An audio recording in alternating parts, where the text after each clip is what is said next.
No sombrio rescaldo da devastadora Batalha de Stalingrado, onde o poder do exército alemão sofreu um golpe debilitante, o mundo assistiu com o fôlego contido enquanto as marés da guerra pareciam prestes a esmagar a Alemanha nazista sob o peso da supremacia soviética. No entanto, em meio às cinzas da derrota, um homem emergiu como um farol de esperança para as forças alemãs em batalha, o marechal de campo Erich von Manstein. Enquanto a poeira assentava sobre os restos carbonizados de Stalingrado, os olhos do mundo voltaram-se novamente para a frente oriental, onde o destino das nações estava em jogo.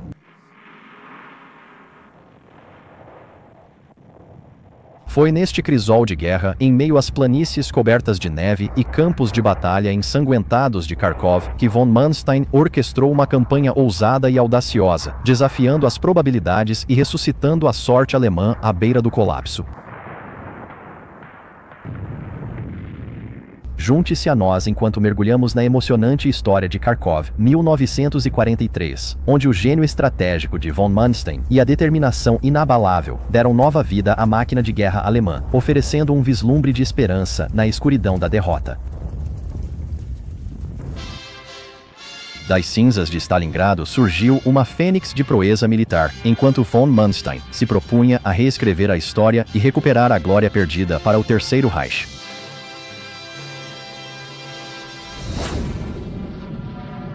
Em janeiro de 1943, a outrora invencível Wehrmacht alemã se encontrava em uma posição precária, cambaleando sob o ataque implacável do Exército Vermelho ao longo de um vasto trecho de 175 milhas da frente russa. A recente queda de Stalingrado, que custou a vida de cerca de 600 mil homens após uma luta extenuante de vários meses, lançou uma sombra de desespero sobre as forças alemãs. A jornada do Exército Vermelho foi nada menos que extraordinária, começando com a crucial Batalha de Stalingrado e culminando em um avanço implacável através de dois grandes rios, cobrindo impressionantes 500 milhas nas vastas paisagens do sul da União Soviética. Sem dúvida, foi uma das campanhas militares mais bem-sucedidas da história. Agravando a situação crítica, uma ofensiva russa de duas frentes se aproximava, pronta para cercar e aniquilar um grupo de batalha alemão de magnitude ainda maior do que as trágicas baixas sofridas em Stalingrado, perigosamente perto de seu quartel-general, situado ao longo do rio Don.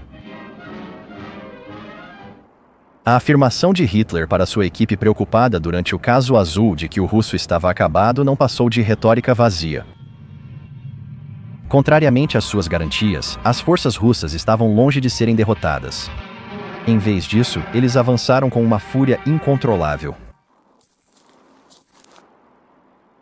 Do quartel-general do Führer, uma chamada foi feita para o homem que seus colegas oficiais consideravam ser o melhor comandante de toda a Wehrmacht.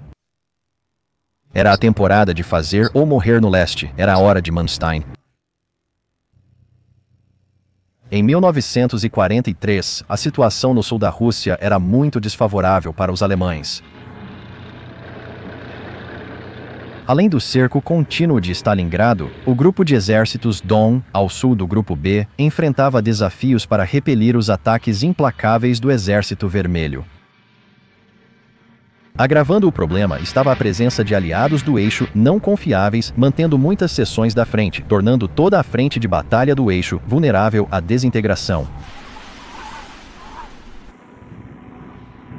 Com divisões Panzer alemãs insuficientes para conter o massivo Exército Vermelho em todas as frentes, elas só podiam ser usadas como brigadas de combate a incêndios, rapidamente implantadas para repelir ataques iminentes em pontos críticos. No início de fevereiro, os alemães se encontraram em uma postura puramente defensiva, priorizando a desaceleração dos armamentos soviéticos em vez de buscar vitórias decisivas. As ordens de Hitler para seus generais pioraram a situação, exigindo que mantivessem suas posições a qualquer custo. Alimentado pela raiva sobre a derrota em Stalingrado, ele insistiu que cada centímetro de solo fosse ferozmente disputado. No entanto, essa abordagem rígida privou os alemães de uma de suas maiores forças, uma combinação especializada de fogo e manobra. O marechal de campo Erich von Manstein se viu diante dessa bagunça.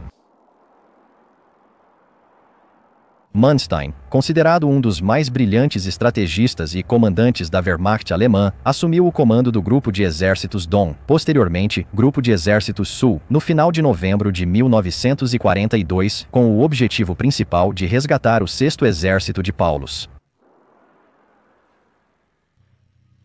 O ataque implacável das divisões soviéticas, as principais preocupações de Manstein, se voltaram para evitar o colapso de todo o exército alemão na Rússia. Manstein possuía uma expertise incomparável em guerra móvel moderna, especialmente na utilização eficaz de tanques. Sua perspicácia estratégica permitiu que ele superasse os oponentes com a precisão de um grande mestre de xadrez, já que o xadrez estava entre suas paixões e obsessões. Os colegas oficiais de Manstein o saudaram como um mestre estrategista. O general Alfred Husinger, da seção de operações, tinha Manstein em alta estima, reconhecendo sua capacidade de realizar em uma noite o que levaria semanas para outros líderes militares. Mesmo antes da queda de Stalingrado, o Exército Vermelho lançou uma ofensiva abrangente em território alemão, criando uma brecha que se estendia por 175 milhas. Apesar da situação crítica, Manstein permaneceu composto e resoluto, acreditando que poderia derrotar o ataque russo. Contudo, para executar sua estratégia eficazmente, ele precisava que Hitler revogasse sua diretiva de manter a qualquer custo. Apesar da estima de Hitler por Manstein, quando este propôs grandes retiradas para se preparar para um contra-ataque, Hitler rejeitou veementemente a ideia. Imperturbável, Manstein tomou a extraordinária e perigosa decisão de solicitar a presença de Hitler em seu quartel-general avançado em Zaporozhye, Ucrânia, localizado a menos de 50 milhas da linha principal de contato. Depois de fornecer a Hitler uma visão geral abrangente dos graves desafios estratégicos e táticos à frente, e testemunhar a ameaça iminente representada pelas forças russas avançando, Hitler finalmente cedeu, concedendo a Manstein a autonomia para executar sua missão como ele julgasse necessário. Enquanto isso, o avanço soviético implacável começou a desgastar suas forças com o tempo. Enquanto as forças soviéticas mostravam sinais de exaustão, as tropas de Manstein estavam se consolidando e reforçando. Os pequenos grupos evoluíram para exércitos provisórios, formações multicorpo, lideradas por quem estivesse disponível, como anteriormente.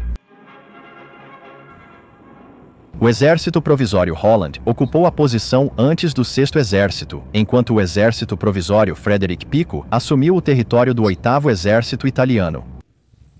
Enquanto isso, o Exército Provisório Lands estabelecia um comando móvel centrado em Kharkov, a 4ª maior cidade da União Soviética.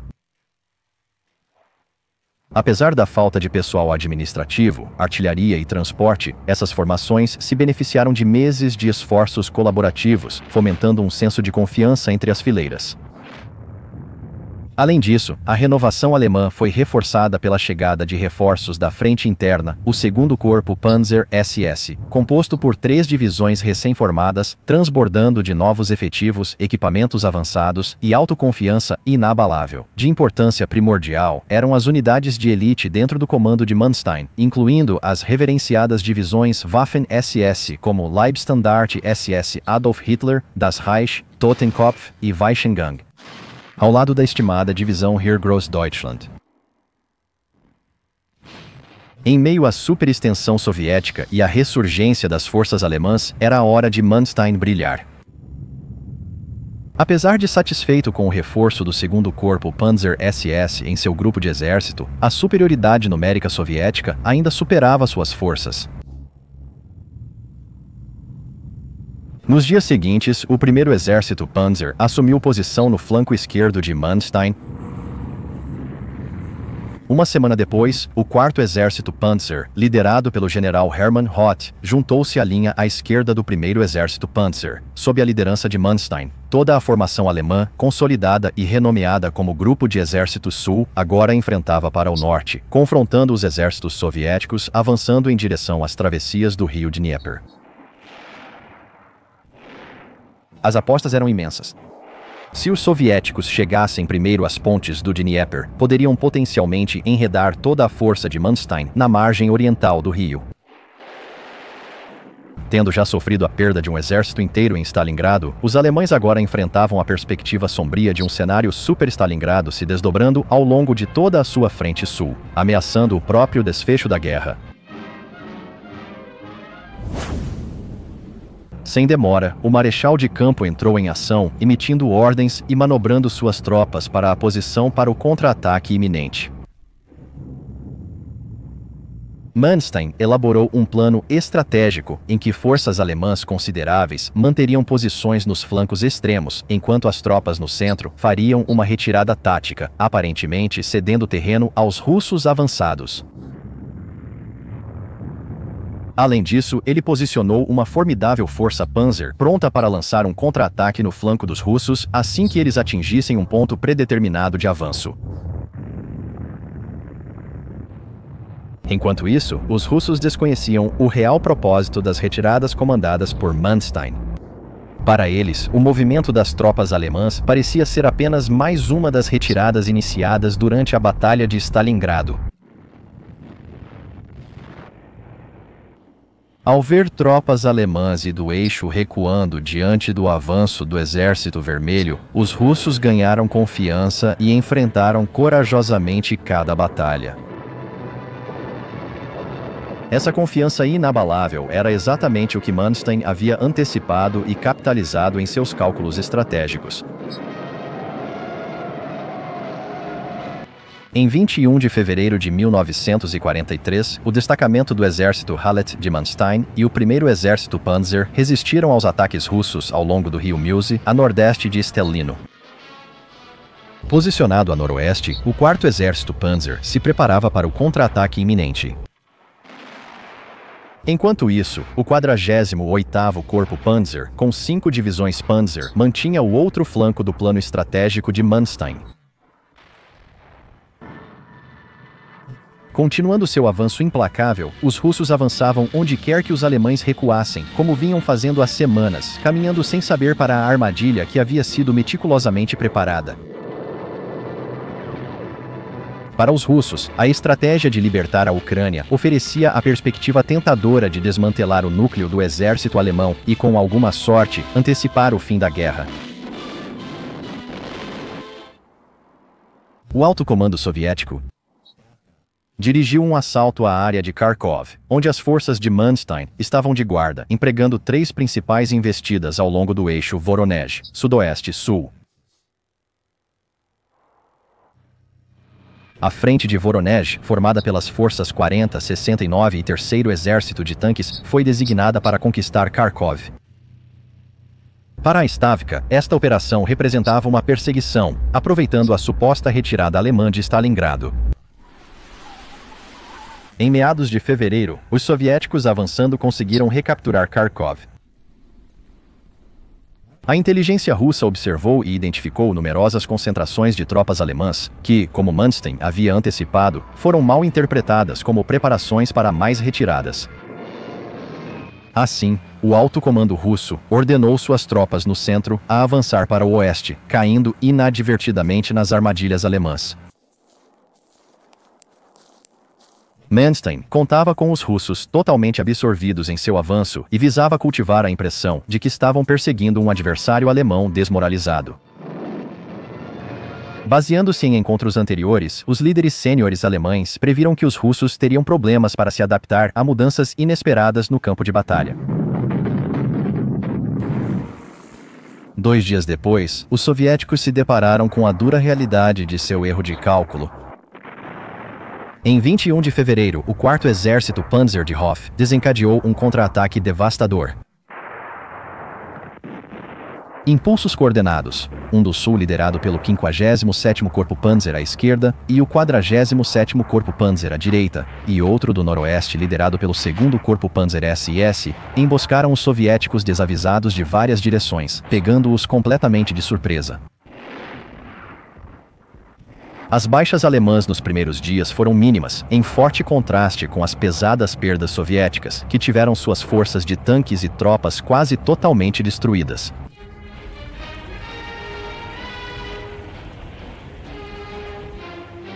Apesar de enfrentar um grande assalto coordenado pelos alemães, o Stavka se recusou veementemente a reconhecer a situação. Em vez disso, ordenaram que o 6º Exército e o 3º Exército de Tanques da Frente de Voronezh continuassem seu avanço para o oeste. Despreparados para batalhas prolongadas, os dois exércitos russos logo se viram com baixo suprimento de combustível e munição, recursos essenciais para continuar a luta. Em uma tentativa desesperada de fornecer os suprimentos tão necessários às tropas, a Stavka ordenou missões de reabastecimento aéreo de emergência. A Luftwaffe alemã, tendo interceptado e decodificado as transmissões russas, aguardava em emboscada os aviões de transporte. Como resultado, a maioria das aeronaves foi alvo e destruída antes que pudessem entregar sua carga crítica para as tropas sitiadas abaixo. Quando a gravidade da situação se tornou inegável, os comandantes russos ordenaram tardiamente que o 69º e o 3º Exército de Tanques interviessem e auxiliassem o 6º Exército em batalha. Mas seus esforços foram tardios. Com escassez de combustível e munição, o 25º Corpo de Tanques, uma das principais unidades do 6º Exército, não pôde mais lutar. Em pânico, as tropas abandonaram seus equipamentos e iniciaram uma retirada caótica. As deficiências causaram consequências devastadoras para as tropas do Exército Vermelho, resultando em desastres no campo de batalha. Ao entrar na batalha, os alemães contra-atacantes enfrentaram uma impressionante desvantagem de 8-1 em efetivo em relação aos russos. Até 6 de março, eles haviam aniquilado ou capturado com sucesso várias grandes formações russas no bolso de Kharkov. O custo da batalha foi impressionante, com os russos sofrendo perdas de mais de 80.000 homens, 600 tanques e 1.000 peças de artilharia e canhões de campo. Até 15 de março, o exército alemão reivindicou o controle de Kharkov novamente, uma vitória significativa diante de uma oposição assustadora. Manstein transformou o que parecia ser uma rota iminente pelas forças avançadas russas em uma vitória notável. Nesta batalha, o excesso de confiança e ambição dos russos, motivados por vitórias prévias, os levaram a se preparar mal para combates árduos e menosprezar seu adversário. Em contraste, os alemães contaram com disciplina, treinamento extensivo e uma avaliação sóbria da situação. Aplicando princípios estratégicos e táticos eficazes, eles obtiveram grande êxito nas batalhas. Até o final de março de 1943, o perigo imediato para as forças alemãs havia sido eliminado. Com dois exércitos alemães avançando para o norte e as forças soviéticas recuando, surgiu a chance de aprofundar o golpe. O clímax da campanha ocorreu quando o 2º Corpo Panzer SS lançou um feroz ataque a Kharkov. Após 3 dias de intensos combates de rua, de 12 a 14 de março, a cidade finalmente foi liberada das forças soviéticas. Posteriormente, as tropas alemãs avançaram menos de 50 milhas ao norte para Belgorod, capturando a cidade em 23 de março. Contudo, nesse momento, toda a frente havia sucumbido às condições lamacentas do degelo primaveril, tornando quase impossível qualquer movimento adicional. Com o contra-ataque bem sucedido, Manstein percebeu que havia infligido danos significativos aos soviéticos. Após aguentar as tensões do mês anterior, este instante parecia uma libertação para ele. Elaborando um plano simples, porém elegante, ele orquestrou seu ataque com um timing impecável e o executou com uma precisão impiedosa. No final, ele realizou o que parecia impossível. Ele restabeleceu a frente alemã no sul, onde havia sido rompida pela catástrofe de Stalingrado.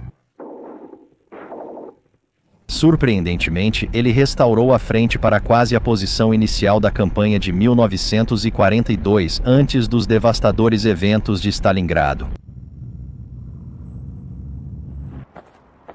Apesar da notável vitória de Manstein, isso não marcou o fim do conflito. 4 meses depois, em julho de 1943, a Wehrmacht lançou a Operação Cidadela, uma ofensiva mal planejada e com desvantagem numérica, visando uma saliência na linha soviética próxima à cidade de Kursk. As decisões mal aconselhadas de Hitler em Kursk levariam a uma derrota no verão de 1943, da qual os alemães nunca se recuperariam totalmente. A vitória alemã na Terceira Batalha de Kharkov foi crucial.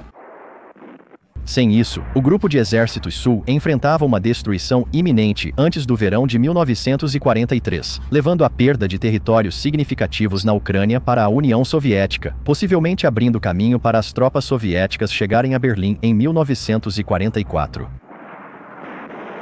A perspicácia estratégica de Manstein nesta batalha prolongou a queda da Frente Oriental por um ano crucial. De fato, a Terceira Batalha de Kharkov se destaca como a última grande vitória do exército alemão na Frente Oriental. Sua importância é impossível de exagerar.